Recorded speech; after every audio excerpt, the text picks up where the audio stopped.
Deribatuak. Beno, bideotxo honetan, deribatuen kontzeptua azaltzen ahaleginduko naiz, bai? Ulertu dezazuen deribatu bat zer den, bai? Eta ikusiko duzue ondoren, bai? Ze erabilgarri izango zaigun funtzioak irudikatzeko orduan, funtzioaren hainbat puntu esanguratsu topatzeko, bai? Vale, eta behin kontzeptua ulertuta, deribatuaren definiziora helduko gara. Orduan, goazen apurka. Bataz besteko aldakuntza tasa. Vale. Honekin hasi aurretik bergogoratu. Nahi dizuet gauzatxo bat, bai? Hemen zuzen laranja honen malda kalkulatzen jakin badakigu ja, bai? Zuzen honetako 2 puntu hartuta, hause lehenengoa x bat y bat koordenatuak dituena eta x bi y bi bigarren puntua, bai, badakigu malda izango litzatekela horizontalarekin osatzen duen angelu hau, tita, bai? Vale. Eta angelu honen tangentea da gure malda, bai? Hau da, angelu honen tangentea izango litzateke aurkako aldea, delta i, zati ondoko aldea, delta x, bai? Angeluaren aurkako aldea, zati ondoko aldea, hori da tangentea, bai? Eta, beraz, badakigu malda izango dela, esan dugun moduan, delta i, hau da, i koordenatuen arteko diferentzia, hau da, bigarren puntuaren i, ken lehenengo puntuaren i, zati, x koordenatuen arteko diferentzia, hau da, bigarren puntuaren x, ken lehenengo puntuaren x. Vale, hau, ezaguna zaigu. Eta funtzioi lotuta, bai, gauza bera egingo genuke a eta b puntuen arteko malda kalkulatzeko, baina gauzak izendatzeko modua aldatuko dugu, bai? Orduan, a puntuaren koordenatuak, izan beharrean x bat, y bat, a puntuaren x koordenatua izango da a.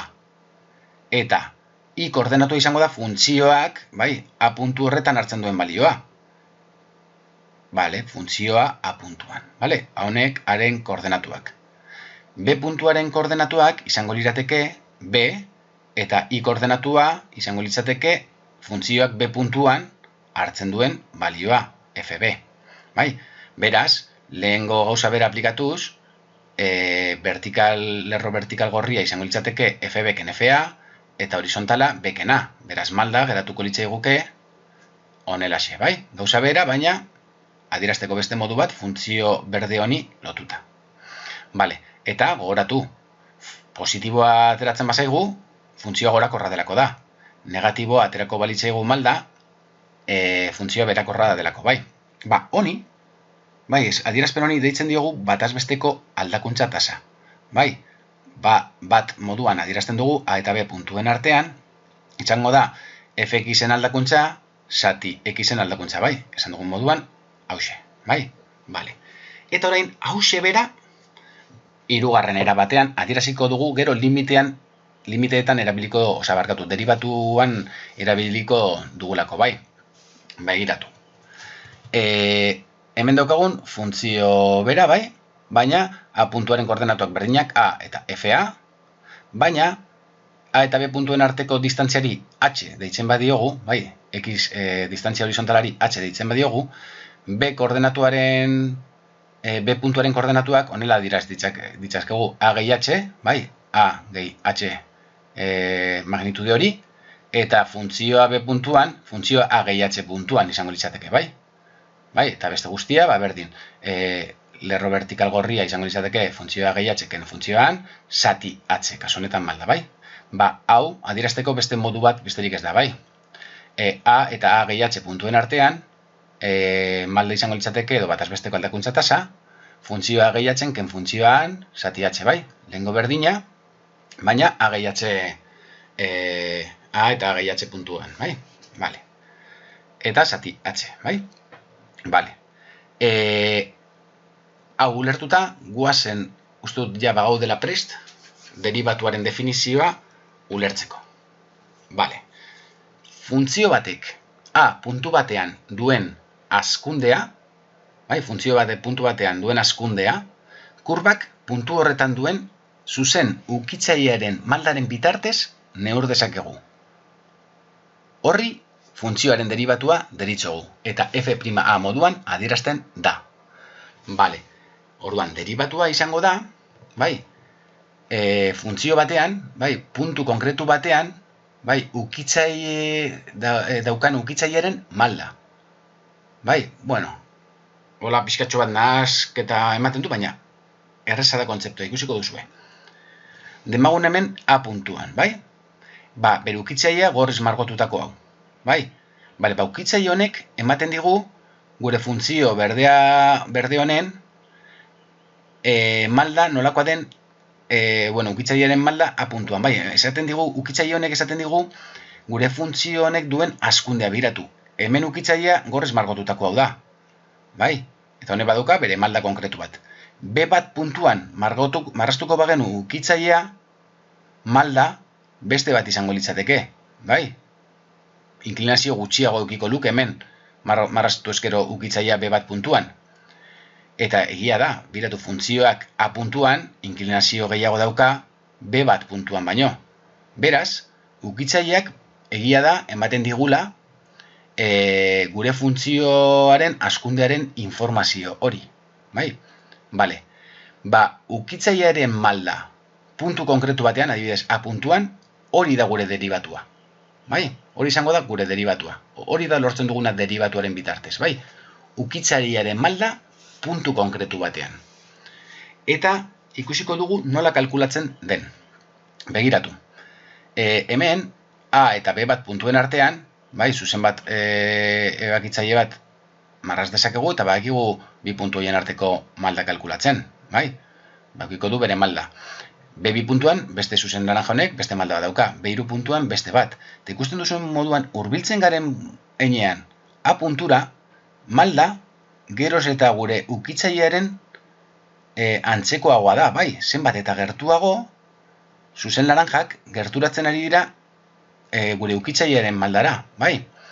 Ba, genekien malda kalkulatzen genuela honela, bi punturen artean, bai, H erabiltzen badugu bi puntuen arteko distantzia, badakigu ere honela kalkulatzen dugula malda, eta esaten duguna, eramaten badugu B puntu hori H-tik oso gertu, hau da, limitera, eukiko dugu gure ukitzaileren malda. Hain zuzen, gure derivatua. Beraz, hor daukagu derivatuaren definizioa, bai? Izango litzateke F'(A) moduan esan dugu horrela adierazten dela, bai, derivatua A puntuan, izango litzateke limitea X puntua, bai, bigarren puntu hori, ara hurbiltzen denean, hau da, hauxe erabilita Fx-ken Fa zati bekena, edo beste adierazpen hau erabilita limitea H-ek zerora egiten duenean, bai, H oso txikia denean, bai, horregatik limite, kasu honetan H-ek zerora egiten duenean, beste adierazpen honena, bai? Ba, hauxe litzateke derivatuaren balioa A puntu batean, bai? Eta orokorrean nola adierazi dezakegu? Bueno, derivatu ere adierazten da leku batzutan horrela, derivatua Fx funtzioarena, bai? Edo esan dugun moduan F'X, bai? Ba, A puntua beharrean orokorrean X puntu batean, bai? Adierazpen orokorra nahi badugu lortu, ez puntu konkretu batean derivatua, ba, A beharrean X jarriko dugu, bai? Puntu orokor bat, bai? Eta kalkulatuta limite hau, lortu dezakegu gure derivatuaren adierazpena modu orokorrean. Bai? Gero, puntu bat nahi badugu lortu, lortzen dugun adierazpen horretan, ordezkatzen dugun puntua, eta horrela lortuko genuke gure derivatua puntu horretan. Bueno, ba, hause, orain, azaltuko dizuet adibide baten bitartez nola erabiltzen den. Baina, lehenago, eta esan dakoa, gorakorra positibo bada, gure derivatua, esan edu funtzioa gorakorra dela, eta negatiboa da, funtzioa berakorra izango da. Bai? Bale. Lehenago, esan dakoa, derivazio erregela batzuk ere badaude, bai, hemen, hau dira erregelak, orain azalduko ez ditudanak, baina erregela hauek erabilita, derivatua era azkarrago batean lortu dezakegu. Aurreko limite hori kalkulatu berrean, erregelak erabilita ikusiko dugun moduan, derivatu hori errezago lortzen dugu, bai, derivatu orokor hori. Bueno, bagoazen adibidetxo bat ikustera, bai? Derivatua definizio erabiliz kalkulatuko dugu, bai? Beraz, definizioa zen, hause, bai? Limite H zerora jotzen duenean, funtzioa, ta. Bale, demagun, funtzio hau ematen digutela. bai? Eta bere derivatua kalkulatzeko, kalkulatu beharko dugu, limitea h0ra jotzen duenean, funtzioa x gehi h puntuan, hau da, x dagoen lekuan ordezkatu beharko dugu x gehi h, bai? Eta gero kenduko diogu funtzioa x puntuan, funtzioa, bai? fx. Beraz, lehenengo pausua da, funtzioa x gehi h puntuan, orduan, x dagoen lekuan, hemen gure funtzioan ordezkatuko dugu x gehi h. Beraz, garetuko litzaiguke bi, bider x beharrean x gehi h ber bi, ken x beharrean x gehi h, gehi bat. Guzti honik kendu behar diogu orain funtzioa. Hau da, jarriko dugu fx, bai? Baina ikurrak aldatuta, bai? Minus 2x ber bi, gehi x, ken bat. Ondo da. Bale. Orduan, orain garatuko dugu adierazpen hau, bai? Berbidura hau egingo dugu, hemen ikurrak aldatu, beraz, bi x gehi h beharrean, lehenengoaren karratua, gehi bi aldiz lehenengo bider bigarrena, gehi bigarrenen karratua, hemen minus bat dauka denez aurretik ikurrak aldatu barrukoari, eta beste guztia hau dagoen moduan. Bale? Urrengo pausuan egingo dut biderketa hau, bi bider barruko guztia. Bale. Orduan, geratuko litzaiguke bi x ber bi, eta beste guztia dagoen moduan. Bai? Orain, hemen egin ditzazkedan batuketak eta kenketak egingo ditut, bai? Bi x ber bi, badago beste bi x ber birik, bai? Osa, x ber birik, barkatu, bai, minus bi x ber bi. Beraz, hause joaten zaigu. Lau xh, badago xh gehiagorik, gairen bat xh daukanik? Ez, holaxe geratuko litzaiguke, bai? Bale, bi h ber bi gehiagorik badaukagu? Ez, gehi bi h ber bi. Ken x, badago x gehiagorik? Bai, gehi x, joaten zaigu x, ken x gehi x, joaten zaigu. Minus h, ez dago gehiagorik, hor geratzen zaigu. Gehi bat eta ken bat, joaten zaigu. Eta behan, h.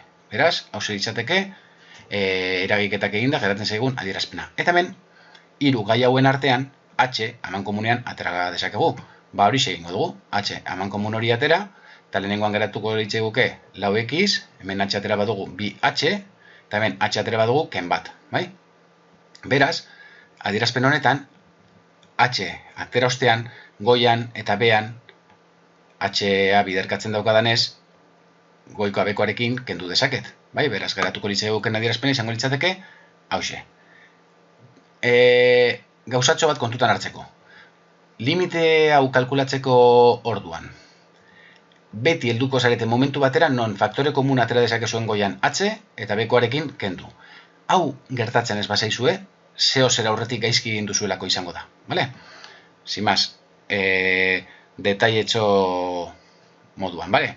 Orduan, hemen ja daukagunean espresio hau, h 0ra jotzen duenean, h dagoelekuan 0 ordezkatuko dut. Beraz, hause, joango litzaiguke bi bider 0, 0 delako. Eta gure emaitza izango litzateke, lau x ken bat, bai? Hasierako funtzioaren derivatua da, lau x ken bat. Begira, orain, erregela erabiliz, hemen eman ditugun buelta guztiak nola erresten diren. Bale, derivatua erregelak erabiliz, bai? Bueno, hause ez dut azalduko, baina funtzio hau daukagunean i berdin k konstante bat, bere derivatua, konstante baten derivatua 0 da. Funtzio bat ber n dugunean, n hori jaisten da biderkatzen, x geratuko litzaiguke ber n hori ken bat, bai, hau litzateke x ber n-eren derivatua.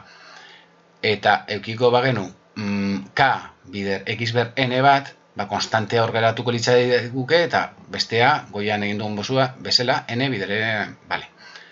Hiru erregela hauek erabili beharko ditugu gure lehengo funtzioan aplikatzeko, bai? Orduan, honen derivatua izango litzateke, bale, bi x ber bi, nola derivatzen dugun? Bada, konstante bat, x ber bi, hause, konstantea aurrera, konstantea geratzen da, barkatu. Berretzailea jaisten da biderkatzen, berretzaile hori biderkatzen. Eta orain x-a geratuko litzateke x ber, eta bi genukenez bi ken bat, ez dugula jarriko, bai?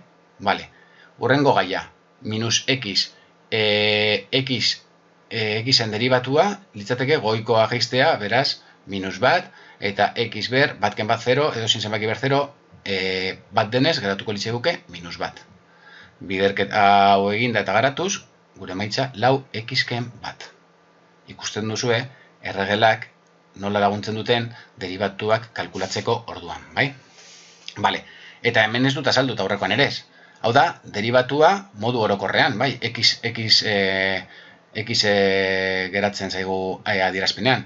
Derivatua puntu batean, kalkulatzea eskatuko beriguke, adibidez, derivatua bi puntuan, ba, x dagoen lekuan, ordezkatuko genuke bi, eta horrela aterako dugu derivatua bi puntuan duen balioa. Hau da, derivatua puntu batean duen balioa da, ukitzailearen malda gogoratu, bale? Bueno, ba, hauze, lehenengo hurbilketa bat, kontzeptuari, eta ariketen bitartez, ba, praktikatuko ditugu, erregelak erabiliz eta definizioa erabiliz, derivatu pila bat, bale?